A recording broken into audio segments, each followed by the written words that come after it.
Good morning, everybody. This is Leo. So, I see a few comments that say, I'm a little slow. Well, I'm trying to train people. And here I'm going to do an example of a ceiling. This is only 6 sheets, a few sidewall butt joints, but I'm going to tape this whole one ceiling. Typically, I would go through and I would tape the entire ceiling in the entire house and then come back and run all my angles. But for learning purposes, I'm going to do this first. Now the first thing on the ceiling is I'm going to run my butt joints. And that's where the 2 boards butt together.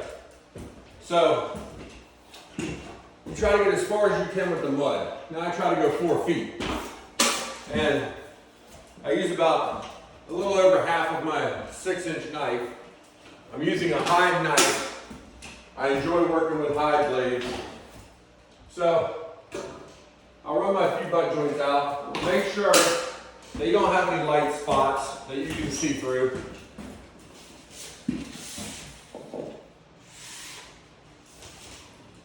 And I'll cut my tape just short of the flat. I do not want to cross the flat. The long lines going down the ceiling.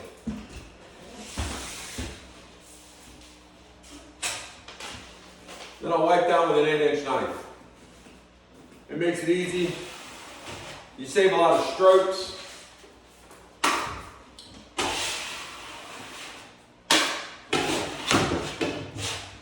You want to make sure you wipe your mud even. Start in the middle, go to the edge. Go back the other way. Any little goobers, just kind of dust them off a little bit.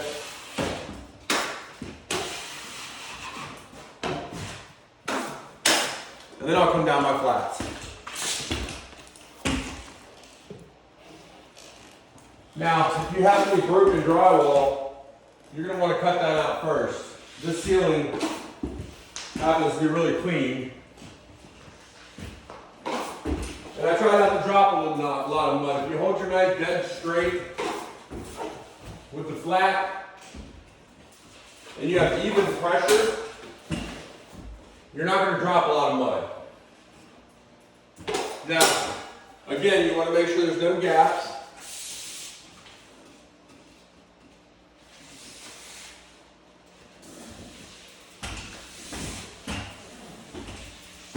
Now see, I'm sticking my thumb in the middle of the tape where the line is, and I'm putting it up into exactly in the center of the flat.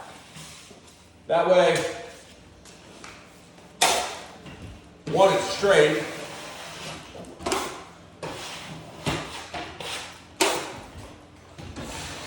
And 2, when that line sucks in,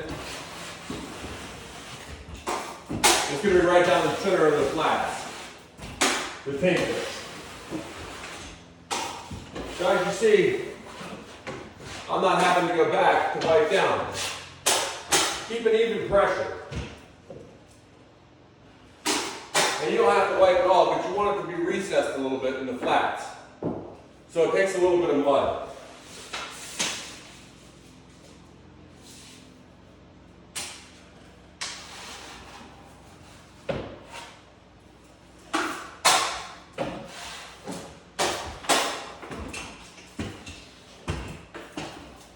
So we're going to do the same thing. We're starting here at this side because this is where we're at. We don't need to walk all the way back down for no reason. And we're simply going to come straight down. Try to drop as little mud as possible.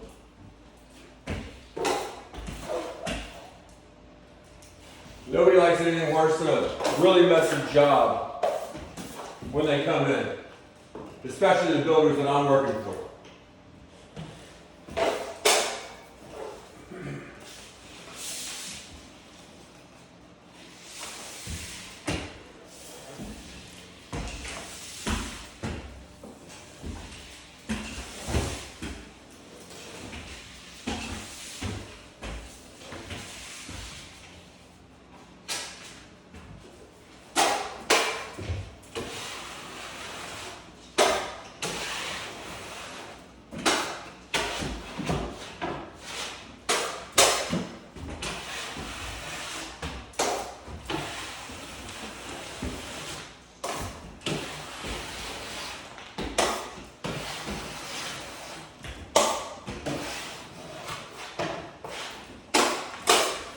Now I'm going to tape my angles out.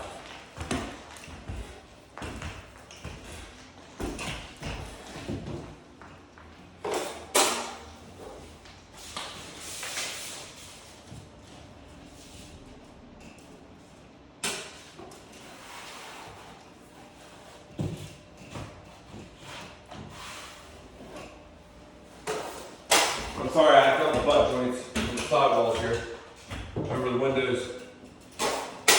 Let me hit those real quick.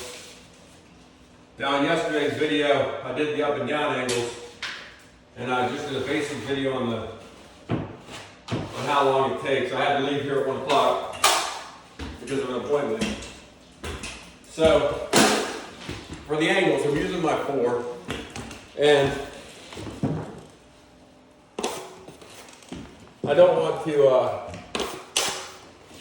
waste any strokes.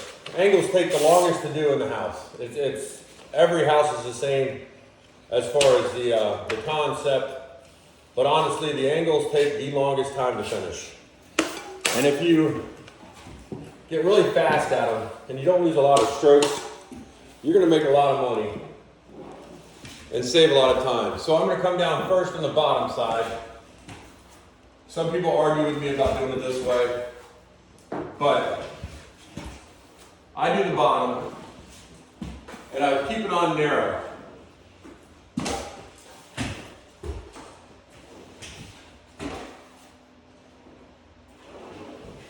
The narrower you keep, the less wide, I should say, that you keep it, the easier it is to wipe.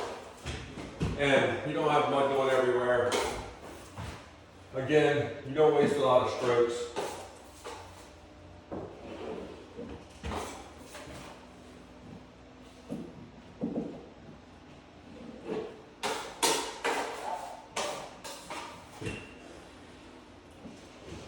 And what I'm trying to do is I'm not trying to go in too many different directions.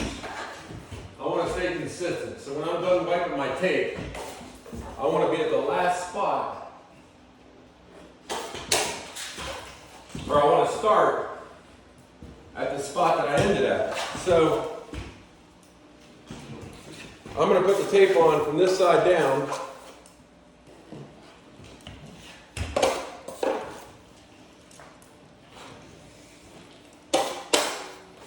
Like so. I'm going to cut my little angle like that just to start it off. That keeps my freeways nice and clean. And all I'm going to do is fold it with my first finger and my thumb.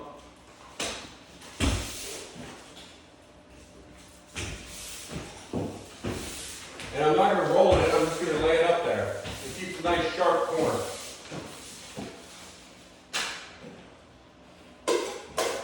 Now I wipe the top side. I try to keep my knife exactly straight. Sometimes you'll have a big gap at the top, and I prefer to pre-fill those. I don't have a lot of them in this specific job. It's only about a 70 sheet job.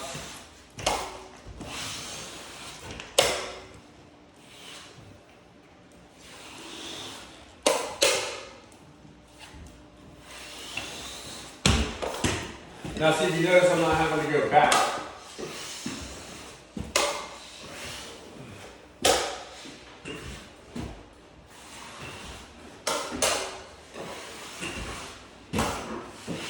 I don't want edges on my mud down here in the bottom. As you can see, I know it's a little far. I've got the camera set a little far away today. But edges make it a lot harder.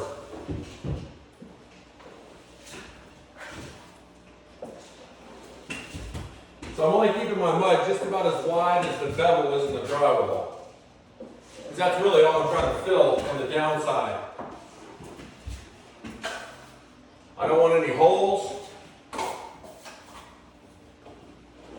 in the mud up against the angle.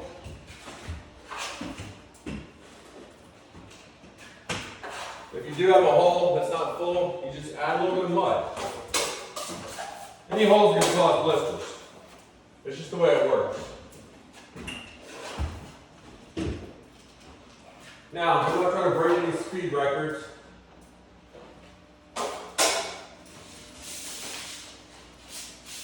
Like I said, this is for training purposes.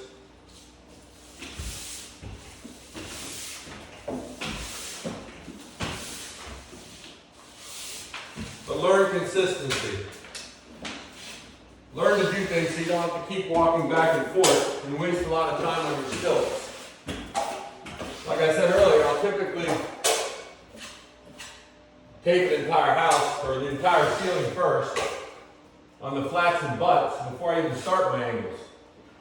But today, I just wanted to complete a room so you guys can see all the steps of taping.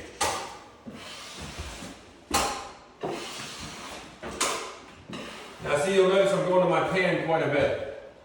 And the reason I'm going to my pan is so that mud doesn't stack up on my knife and fall down the wall.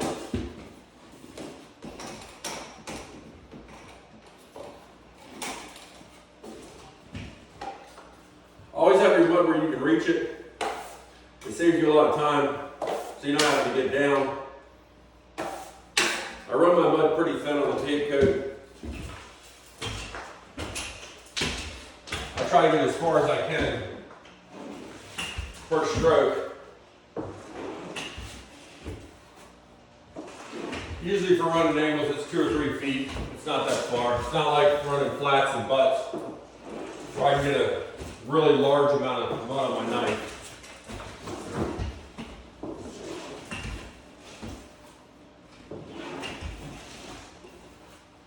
Now this room is probably about, I don't know, 24 feet wide, 23 and a half, something like that, by just over 12.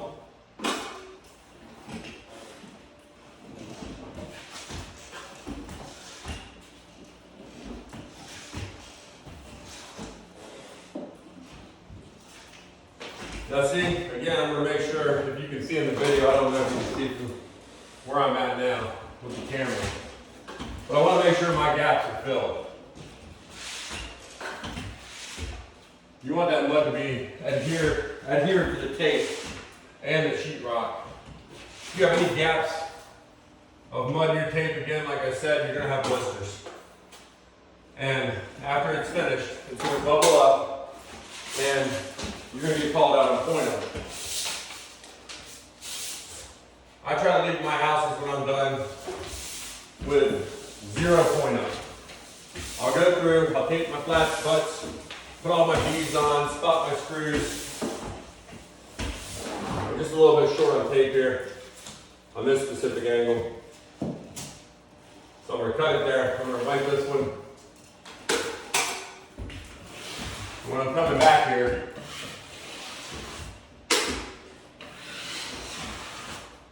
you'll see I have another roll set up just to reload in case you run out. Have these hooked throughout the house. If you do that, you won't be running back and forth to the box of tape for tape when you're taping a house.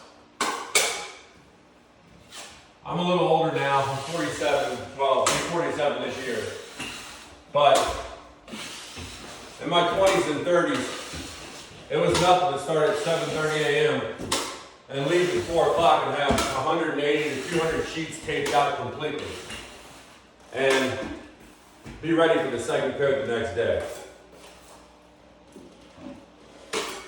You know, what I'm showing, I don't try to go that fast because I want you guys to get it all down. And everything comes with practice. The longer you do it, the faster you get. That's just how it is. In my early 20s, it was nothing to go into a house and do 225 sheets of 12-foot sheetrock with 8-foot ceilings upstairs, 9-foot ceilings downstairs, a 10-foot garage, and I'd have it done in 3 days, tape, blocked, and skimmed, ready to sand on the 4th day. Now, I can't do that anymore. If I'm really pushing Now at my age, I could probably get 160, maybe 180. You know, if I had a couple of cups of coffee or some caffeine of sorts, I could probably push out 200 if I'm really pushing hard, but I don't need to. I've been doing this a long time. The builders I work with and the people I work with, they like jobs with no point out. Now, I know you can't see. You're just looking at a room right now, but I'm finishing up the angle that's just above the camera.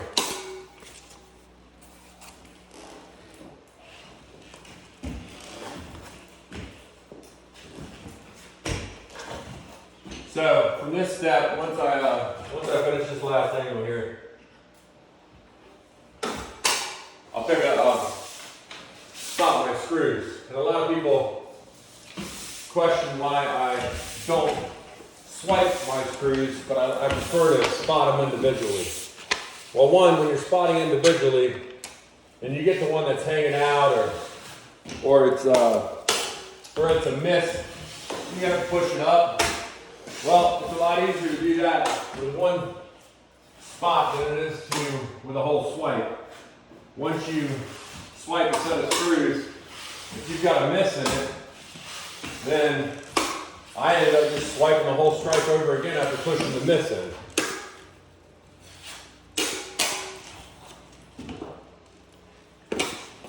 We've got a column here and a little bulkhead, so there's actually 4 angles right above the camera I'm finishing up right now. They're not very big, they're small. And the small ones, yeah, they take a little bit of time, but you try to mud as much as you can. You try to mud 2 or 3 of them at a time so you can get them all done in one shot.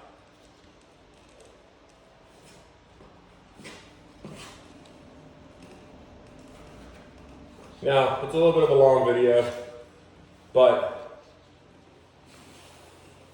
when I'm done, this whole room will be taped out. Now, there's only 4 rooms in this house, 2 small bathrooms.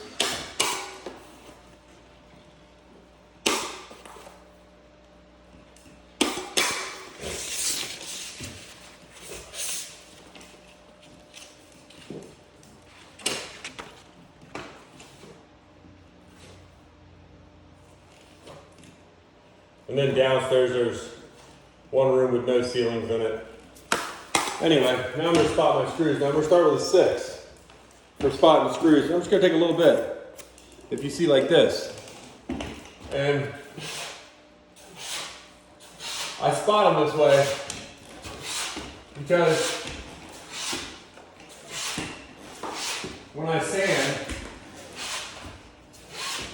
I like to take my sander and go straight down the board like this.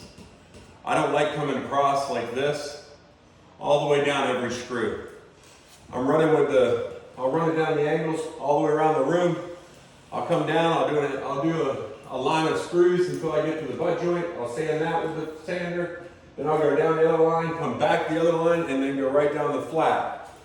I'm trying not to move my arms too much. Over the entire day of running a sander, especially over your head, you get really tired. It's just the way it is. And I find this to be a lot faster. And a lot less wear and tear on your body. Now see, here's when I have to push in. Boom, I'm only hitting a little spot. Now, I'll typically do these from the floor, but I'm going to do them sideways. I run these sideways on the sidewall because I can just come straight down the middle of the sheet with the sander instead of going up and down. The other thing is we use glue here. So on the 48-inch board, we've got 1 screw in the center, a 24. The lower board is a 54-inch sheet because the ceiling is a little bit higher than 8 foot.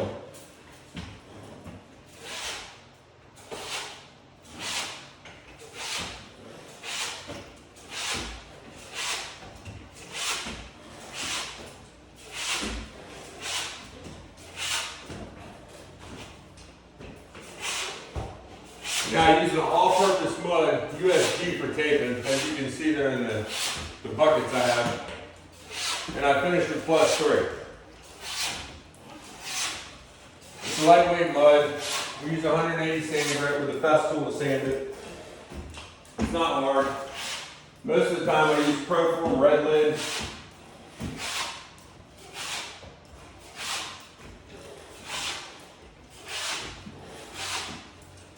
Over the last couple months, the Proform red lid tended to get a little bit soft for my liking.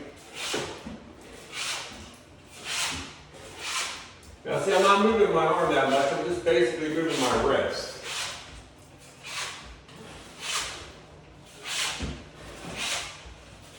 And see, that didn't take that long, and the whole ceiling is taped out. Anyway, I want to show you guys a complete taping. Let me show you what I did here with the camera. If you look, you know, it took 21 minutes, but it was 6 sheets. Now, when I'm going full speed, I could probably get out 20 sheets a day. I mean, an hour is what I'm saying. About 20 sheets an hour is what I average for taping. But this whole room's taped. Now, of course, I have corner beads and such like that. Now I'm gonna go tape that one now. But that's all I got for this video. And hopefully it teaches you guys something. Have a great day.